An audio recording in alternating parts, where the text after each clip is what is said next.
जय भीम, जय OBC, जय ज्योती, जय क्रांती. शिवछत्रपती शिवाजी महाराज, राष्ट्रमाता जिजाऊ, राजश्री शाहू महाराज, संत तुकाराम महाराज, संत गाडगे महाराज, संत जगनाडे महाराज, राष्ट्रसंत तुकडोजी महाराज या सर्व बहुजन महापुरुषांना मी विनम्र अभिवादन करते आणि माझ्या या विषयाला सुरुवात करते. आजचा आपण दिलेला विषय मनुस्मृती का जाळली. मनुस्मृती जाळण्यामागे केवळ एकच कारण नाहीये, तर या मनुस्मृतीमध्ये जे काही महिलांविषयी लिहिलं गेलं होतं की जन्माला येताना वडिलांनी बघायचं, लग्न झाल्यावरती नवऱ्याने बघायचं, मुलं झाल्यावरती मुलांनी बघायचं, जे तिला कुठल्याही प्रकारचं स्वातंत्र्य नव्हतं. आणि या अशा याच्यामध्ये अनेक घटना घडत गेल्या आणि महत्वाची घटनामध्ये एक 20 मार्च 1927 साली महाडचा जो सत्याग्रह झाला पाण्यासाठी, तो सर्वात मोठा सत्याग्रह होता. महिलांसाठी याकरता म्हटलं गेलंय की महिलांच्या बाजूने खूप अन्याय म्हणजे म्हणता येणार नाही, अन्यायाचा अगदी कळस ह्या सगळ्या मनुस्मृतीमध्ये होता. आणि म्हणून ती स्त्री फक्त वापरण्याची वस्तू म्हणून याच नजरेने तिकडे बघितलं जायचं. आणि याच कारणास्तव बाबासाहेब आंबेडकरांनी ठरवून टाकलं होतं की आपल्याला आपल्या बहुजन समाजाला जर स्वतंत्र करायचं असेल तर आपण कुठेतरी आपला सत्याग्रह सुरू करायला पाहिजे. महाडचा मला एक प्रसंग आठवतो की जेव्हा ते कॉर्पोरेशनचा तलाव असताना सुद्धा तिथलं पाणी कोणाला पिता येत नव्हतं, फक्त एक विशिष्ट वर्गाला ते पिता येत होतं. तर तो सत्याग्रह केल्यानंतर त्या तलाव तो बाटला म्हणून त्या ठिकाणी पूजा अर्चना काय काय करता आल्या त्यांनी केल्या. त्याही पलीकडे ज्यांनी बाबासाहेब आंबेडकरांसोबत भाग घेतला होता महाडच्या सत्याग्रहामध्ये, तर त्यांना मारझूड करणे, त्यांच्यावरती अनेक प्रकारच्या केसेस लादणे, हा सगळा प्रकार घडून आणला होता. त्यानंतर तर मग बाबासाहेबांनी जिद्दच पकडली की हे जर नुसतं पाण्यासाठी होत आहे, स्त्रिया आपल्या पूर्ण गुलाम म्हणून जगत आहे, तर यांना स्वतंत्र कसं करायचं. तर त्या मनुस्मृतीच्या माध्यमाने एक बाबासाहेबांनी हे सगळं वाचन केल्यानंतर हिंदू कोड बिल तयार केलं होतं. त्याच्यामध्ये सर्व नमूद केलं होतं की स्त्रियांना त्यांच्या वडिलांकडे वारसा हक्क मिळावा, एक.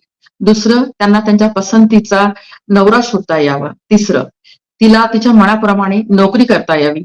आणि चौथं, की ह्या पूर्ण ज्या भारतामध्ये रूढी परंपरा चालू आहे, ह्या रूढी परंपरेच्या पलीकडे जेवढं स्वातंत्र्य पुरुषांना असते ते स्वातंत्र्य त्या स्त्रीला पण मिळण्यात यावं, हे असं हिंदू कोड मध्ये होतं. तर हे हिंदू कोड बिल जेव्हा मांडण्यात आलं तेव्हा ते हिंदू कोड बिल पास होऊ दिलं गेलं नाही. मग बाबासाहेबांनी ठरवलं की सेकंड आपण पर्याय काय आपल्याला या सगळ्या गोष्टीसाठी. संविधान लिहिताना खूप त्रास झालाय सगळ्या गोष्टीमध्ये, त्यांनी काहीच केलं नाही. ते कोड बिल पास हो न हो, पण एक महिलांसाठी एक जागर उभा करून टाकला. 75 वर्ष अमेरिकेला लागले महिलांना व्होटिंग करायला, पण त्याच्या आधी आपल्याला अधिकार मिळून गेला होता. हे माध्यम म्हणजे आपली चळवळ, हे माध्यम म्हणजे आपले बहुजन जे रस्त्यावर उतरले होते त्याच्या माध्यमाने. आणि दुसरं सांगायचं गेलं तर कुठलाही सत्याग्रह असो, त्यावेळेला कसं इतकं 25 जेव्हा त्यांनी 20 मार्चला हा सत्याग्रह केला, महाडचा केला, तर मार्च महिना होता. तर मार्च महिन्यापासून तर इकडे डिसेंबर 25 पर्यंत हा जो कालखंड होता, या कालखंडामध्ये इतक्या या महिन्यांमध्ये त्यांनी एक चळवळ उभी केली होती, एक तर महिलांसाठी आणि दुसरं म्हणजे आपल्या सगळ्यांना या सगळ्याच्यातून गुलामगिरीतून मुक्त करण्यासाठी. हा जो ग्रंथ लिहिला होता त्या ग्रंथाला काहीतरी एक पर्याय ग्रंथ तयार करणे, मी त्याला ग्रंथच म्हणणार माझ्या शब्दामध्ये, तो पर्याय ग्रंथ म्हणजे आपल्याला संविधान मिळवून दिलं होतं. आणि त्या संविधानामध्ये हे सगळं लिहिलं गेलं होतं. पण त्याच्या आधी हे लिहिल्यानंतर की आपल्याला 25 डिसेंबरला ही मनुस्मृती नष्ट करावीच लागेल हे पूर्ण तय झालं होतं. आणि त्या 5-6 महिन्यांमध्ये जेव्हा बाबासाहेबांना कळलं की आपण की मोठं जेव्हा आंदोलन करू, त्या आंदोलन जर सक्सेस झालं तर आज माझा बहुजन वर्ग स्वतंत्र होईल, विचाराने स्वतंत्र होईल, त्यांना सगळे अधिकार मिळेल. आणि तो दिवस उजाडला. त्या दिवशी साहेबांनी सगळ्या आपल्या बहुजनांना सोबत घेऊन हा मनुस्मृती ग्रंथ जाळण्याचं तय केलं आणि तो ग्रंथ जाळला. ज्या दिवशी त्यांनी ग्रंथ जाळला त्या दिवशी पासून तर आजपर्यंत पर्याय जेव्हा आपण देतो त्याच्यानंतर संविधान आपल्याला लागू झालं आणि संविधानाच्या माध्यमाने अनेक महिलांना, सर्व महिलांना, मग त्याच्यामध्ये सगळ्या धर्माच्या पंथाच्या महिलांना मुक्तता मिळाली. सगळ्या याच्यामध्ये त्यांना वावर करता आलं. पण या सगळ्या याच्यामध्ये मला असं वाटतं मनुस्मृती आपण त्यांनी जाळली हे आपल्याला आजही माहित आहे. आजही आपण त्याचा मनुस्मृती जाळण्याचा प्रयत्न करत असतो 25 डिसेंबरला किंवा असं म्हणता की ते स्त्री मुक्ती दिन म्हणून पाळला जातो. सगळ्यात जास्त स्त्री मुक्ती दिन म्हणून का पाळला जातो याचं रिझन आहे की महिलांना मुक्त केल्या म्हणून. पण मला असं वाटतं नुसतं मनुस्मृती जी जाळली फक्त महिलांना मुक्त नाही केलं, मानवाला मुक्त करण्यात आलेलं त्या दिवशी. तर हा मानवाचा जो भाग आहे मग तो कुठलाही असो तर त्याच्या मागे महिलांना जोडण्यात यासाठीच आलंय की महिलांचं प्रमाण दासीचं जास्त होतं आणि त्याने दासी जास्त पडण्यात येत होतं. सगळ्या गोष्टींनी गुलाम गुलाम गुलाम आणि याच्यामधून महिलांचं प्रमाण जास्त असल्यामुळे हिंदू कोड बिल पास न झाल्यामुळे हा जाळल्यानंतर संविधानाच्या माध्यमाने सर्व महिलांना स्वतंत्र करण्यात आलं. विषय सर आता असा येतो की जेव्हा मुलींची शाळा पहिली काढली तेव्हा महिला शिकल्या, तेव्हा कोणत्या महिला शिकत होत्या हा एक मुद्दा. जेव्हा मनुस्मृती जाळली तेव्हा महिला मुक्त झाल्या त्या महिला. आणि मनुस्मृती जाळल्यानंतर आजचा असा दिसतो आत्ताच या आपल्याला की लक्षात असं येतं की एवढं सगळं आपल्या बहुजनांनी आपल्यासाठी करून ठेवलेली आयती शिदोरी आहे. पण याचा उपयोग आपलेच बहुजन बरोबर योग्य तेवढा करतात का, की त्यामागे अजून काय असतं? ज्या शिकलेल्या महिला आहेत किंवा जे शिकलेले पुरुष आहेत हे जास्तीत जास्त कुठल्या विचाराकडे चालले आपल्याला लक्षात येतं. मग आपल्या बहुजनाचं जे विचार आहे ते विचार आपल्या लोकांपर्यंत पोहोचवण्यासाठी जे कोणी काम करत आहे हे किती प्रमाणात आहे. म्हणजे आपण काय करायचं आता, म्हणजे एक अडाणी बाई जर असली ती अडाणी बाई असून आपल्याला ती सुशिक्षित वाटते. पण एक शिक्षित महिला किंवा एका शिक्षित पुरुष खूप डिग्र्या घेऊनही तो घरी म्हणजे कशाचं पूजन अर्चन करतो, कशामुळे आपण झालो हे सुद्धा त्याला माहित असून माहित नसल्यासारखं दाखवतो. तर हे असं का होतं आजही आपल्याला प्रश्न पडतो. पण जेव्हा कुठे 10-20 लोक त्याच्यामध्ये पडतात तर 10-20 लोकांनी हा संघर्ष आपण जे करत आहे आपल्या एवढं म्हणजे देशामध्ये सगळं सुरू आहे आणि या माध्यमाने आपण मनुस्मृती जाळणे हा एक दिलेला आपल्याला एक पर्याय होता तो. कारण की आपल्याला ते स्त्री मुक्ती आपल्याला दाखवायची होती, आपल्याला मानव मुक्ती दाखवायची होती, आपल्याला दिलेलं संविधान होतं. तर याचा वापर कुठपर्यंत होत आहे हे आपण पण अभ्यासाला आता पाहिजे. कारण कसं होत आहे की आता आपण जिकडे तिकडे आपण वावरतोय, काही विशिष्ट लोक विशिष्ट प्रमाणात काही राहिलेली मंडळी आहेत ती मंडळी काम करत आहे. आजची परिस्थिती असते की स्वतःच्या पगारातून आपल्याला कामं करावी लागतात. अशी किती मंडळी आहे, नोकरी लागलेल्या सगळ्यांनी आरक्षणाचा फायदा घेतलेला आहे, सगळ्यांनी आरक्षणावरती सगळ्या पदावरती आहे. पण एवढं असूनही आजच्या घडीला अगदी बोटावर मोजण्या इतक्या महिला आणि बोटावर मोजण्या इतके पुरुषच फक्त काम करत आहे. याचं दुःख मात्र आज होत आहे. यासाठी आपण काय करायला पाहिजे? यासाठी आपल्या घरातून आपण सुरुवात करतोच. आपल्या घरातून सुरुवात केल्यानंतर आपला मेन जो मुद्दा आहे स्वतंत्रता विद्यार्थ्यांना कुठून मिळाली, हा जो मास आहे आपला विद्यार्थी, मोठ्यांना आपण दुरुस्त करू शकत नाही. पण आपला जो मास आहे यांचं वयोगट आपण जर विचार केला तर तो असतो आपला वयवर्ष 5 ते 15.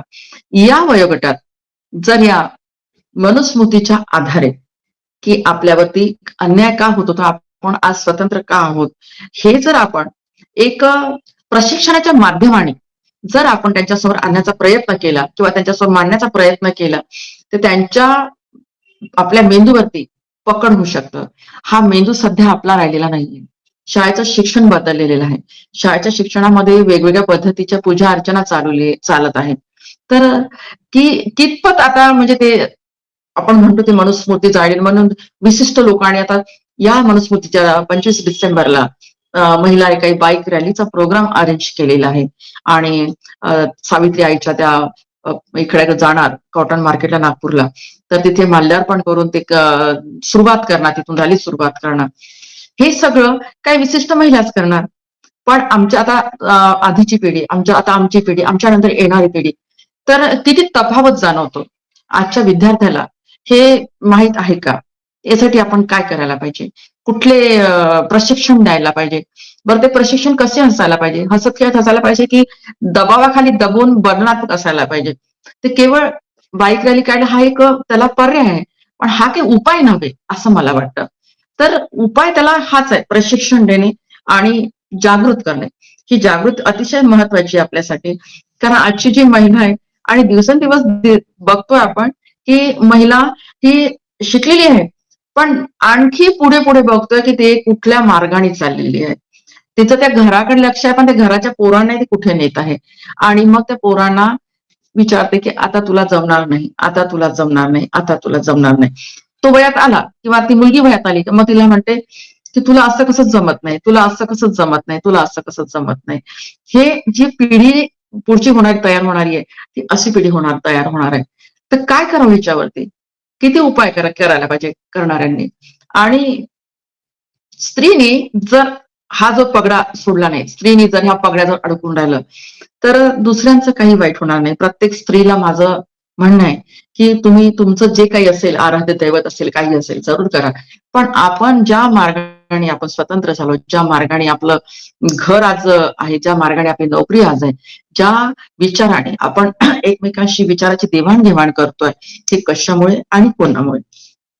जर आपण या वेळेला ही जर विचाराची बिंबवलेली नाही याच्या त्याच्या डोक्यामध्ये किंवा आपल्या घरच्या आजूबाजूच्या डोक्यामध्ये, 4 प्रमाणात का होईना, 2 घरं का होईना, तुम्ही थोडं आत्मसात तर करू शकताय सगळ्या याच्यामध्ये. त्यांच्या डोक्यात तर घुसवू शकता या माध्यमाने. एवढी मोठी मनस्मृती जाळण्याचं दहन त्यावेळेला केलं. नंतर काही वर्षानंतर, अनेक वर्षानंतर राष्ट्रीय ओबीसी महासंघाचं महिला अधिवेशन होतं. मला फक्त तेवढ्या एक कामासाठी त्यांचं फार कौतुक करावंसं वाटतं आणि अभिमान पण वाटतो की त्या महिलाने, ज्या महिलाला माहीत झाल्यानंतर ती मनुस्मृती त्या अधिवेशनामध्ये जाळली. त्या अधिवेशनाला मी प्रेझेंट होती त्या ठिकाणी. तीच जाळली. त्याच्यानंतर अनेक वेळा महिलांनी मनुस्मृती जाळण्याचा प्रयत्न केला. त्याच्या मागचं रिझन तेच होतं. पण जेवढी मनुस्मृती आपण जाळू, तेवढी मनुस्मृती ते लोक तयार करणार, आपल्यावर ते बिंबवणार. पण आपण आपला मार्ग जर सोयीस्कर केला किंवा आपल्या महिलांना जर तत्पर केलं, ज्या ज्या महिला आहेत त्या महिलांनाच माझं डायरेक्ट त्यांना आव्हान आहे, तुम्ही स्वतः विचार करा. आपण शाळा कोणामुळे शिकलो? आज आपल्याला स्वतंत्र मिळालं ते कोणामुळे मिळालं? हे मी तुम्हाला डायरेक्ट आव्हान करता या माध्यमाने, याकरता की येणारी जी तुमची पिढी आहे, तुम्हाला जर वाटत असेल आपली येणारी पिढी जर एक सदनशील असली पाहिजे, एक विचारवंत असली पाहिजे आणि त्या विचाराला घेऊन जर तुम्ही चाललात, तुमचं घर स्वतंत्र राहील किंवा तुमचं एक घर पूर्णचं पूर्ण जर त्या विचाराचं असेल, तर तुम्ही त्याच्या पुढची पिढी एक सुदृढ आणि चांगली विचारवंत पिढी घडवू शकाल. आणि आपली पिढी जर चांगली घडत असेल तर नक्कीपणे 10 पिढ्या आपण त्याच्या पलीकडे ते विचार आपले जात राहील. हे आपले बहुजनाने दिले एवढे कष्ट सहन केलेले आहेत आणि एवढा त्याग केलेला आहे, एवढा त्यांनी स्वतःचा त्याग करून ही सगळे कामं केलेले आहेत. तर कशा करतात? आपण कुठे चाललेलो आहे? आपण करतोय. आज 25 याही 25ला मनुस्मृती दहन तर नाही होणार आहे, परंतु विशेष करून बाईक रॅली निघत आहे. आणि या विचाराला घेऊन अजून आणखी काय करावं असं आपल्याला वाटतं. तुम्ही थोडा जरी विचार केला, मी माझ्या महिला भगिनींना सांगते, आपण थोडा जरी विचार केला या सगळ्या गोष्टीचा, आज आपण बघतो आपल्या घरात सगळे देव असतात, सगळ्या प्रकारचे देव असतात, आपण सगळ्यांना नमस्कार करतो. पण जिने आपल्याला शिकवलं त्या आईचा फोटो आपल्या घरात आहे का? जे संविधान ज्यांनी लिहिलं त्यांचा एक फोटो तरी आपल्या घरात आहे का? ज्यांनी आपल्याला हे विचार आपल्यापर्यंत पोहोचवले ते सगळे आपल्याला आत्मसात करू शकत नाही, पण स्मरण तर करू शकतो आपण की यांनी काय केलं. जोपर्यंत आपण आपल्याच घरात हे फोटो ठेवणार नाही किंवा त्यांची आठवण करणार नाही, त्यांच्या विचाराची आठवण करणार नाही, त्यांची आठवण करणं म्हणजे त्यांच्या विचाराची आठवण करणं, एवढं मोठं साहित्य आपल्यासाठी लिहून ठेवलं की आपण एक जन्म वाचन करू म्हटलं तरी वाचन करू शकत नाही. या सर्व महिलांना स्वतंत्रपणे जर एखादं कार्य करतो म्हणतात तिला पूर्ण स्वतंत्र असते, पण कार्य कोणतं करावं मात्र तिला ते कार्य तिला मात्र सुचत नाही. अशा अनेक महिला आहेत ज्या वाहून गेलेल्या आहेत. त्यांना माझी नम्र विनंती आहे या माध्यमाने की मनुस्मृती जाळण्यामागे एकच कारण होतं. ते कारण म्हणजे सगळ्या महिलांना गुलाम बनवण्याचं सगळे पॉइंट्स सगळे त्या मनुस्मृतीमध्ये होते. मग ते सगळेच असो, मग तिच्या नवऱ्याला 10 बायका करायचा अधिकार असतो, ती गुलाम बनूनच राहणार. तिचा वापर, तिचा दीर करायचा, तिचा सासरा करायचा, तिचा भासरा करायचा. हे सगळं कशामध्ये होतं? हे सगळं मनुस्मृतीमध्ये. ती स्वतंत्र सगळ्याच्या मालकीची ती बाई तिच्या घरातली. तर आज आपण एवढं लाईफ, स्वतःचं लाईफ स्वतः जगतोय. कशामुळे आणि कोणामुळे? एवढं जरी आपण आपल्या डोक्यात बिंबवलं की कोणामुळे आणि कशामुळे, आणि आता आपण काय करायचं?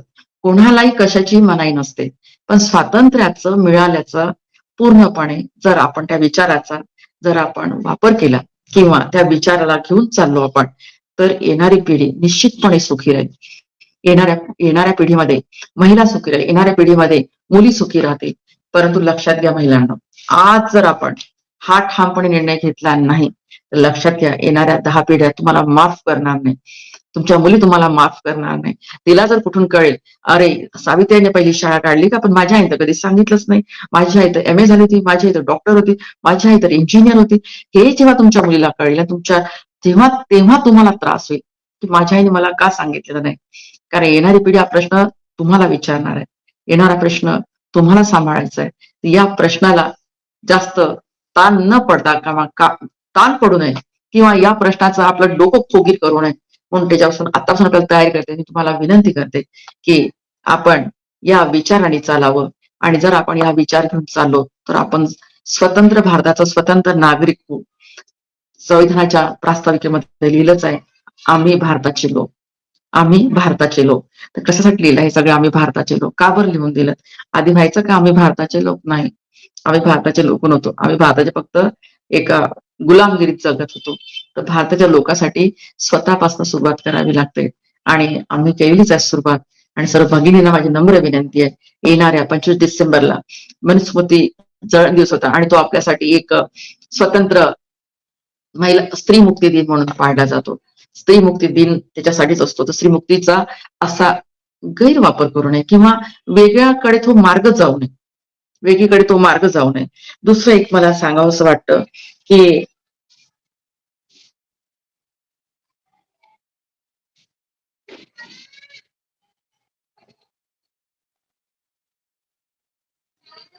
दुसरं एक आणखी सांगावं असं वाटतं की मी शिक्षिका आहे, आणि आपण पण अनेक महिला शिक्षक असेल, डॉक्टर असेल, इंजिनियर असेल, विद्यार्थ्यांना आपण शिकवतो. घरी तर आपण घेतोच मुलांचं वगैरे.